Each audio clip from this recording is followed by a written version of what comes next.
Proddatur MLA వరదరాజులరెడ్డిపై మాజీ MLA Rachamallu Sivaprasad Reddy మండిపడ్డారు. వరదరాజులరెడ్డి అబద్ధాలు, అసత్యాలు మాట్లాడుతున్నారని మండిపడ్డారు. అవినీతి చేశారంటూ తమపై తప్పుడు ఆరోపణలు చేశారని ఆగ్రహం వ్యక్తం చేశారు. తాను చేసిన అవినీతిని నిరూపించాలని రాచమల్లు శివప్రసాద్ రెడ్డి సవాల్ విసిరారు. ఎప్పటికైనా చదివింది 7వ తరగతి, దున్నపోతులతో సేద్యము, మళ్ళీ దానితో వయసు పైబడింది. ఇంకా ఏమైనా మాట్లాడితే మళ్ళీ కోపము, బాధ.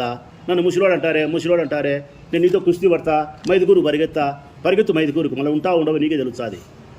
పరిగెత్తి పెద్ద ఆయన మైదుకూరుకు. ఇన్ని అబద్ధాలు నీకు అవసరమా? ఇన్ని ఆగిత్య మాటలు నీకు అవసరమా? ఏదో దేవుడు శివుడు వరం ఇచ్చినాడు ఈ ప్రొద్దుటూరు ప్రజలకు. ఎందుకో ఆ సంక్షేమ ఎన్ని ఎక్కువ డబ్బులు వచ్చాయని ఆశపడినారో ఆ ఈవీఎం మిషన్లో ఏదో మీ దుమ్ దగ్గర జరిగింది. గెలిచినావు. రామకృష్ణ దగ్గరికి వచ్చినాం, 5 సంవత్సరాలు అధికారం ఉండి అనుభవించామని చెప్పి ప్రజలకు ఏదైనా 25 ఏళ్ళు నువ్వు సేవ చేయలే. ఇప్పుడన్నా చేసి ఇప్పదాం అనుకోకుండా ఇప్పుడు కూడా ఇంకా ఆగిత్యమా, ఇప్పుడు కూడా అబద్ధాలేనా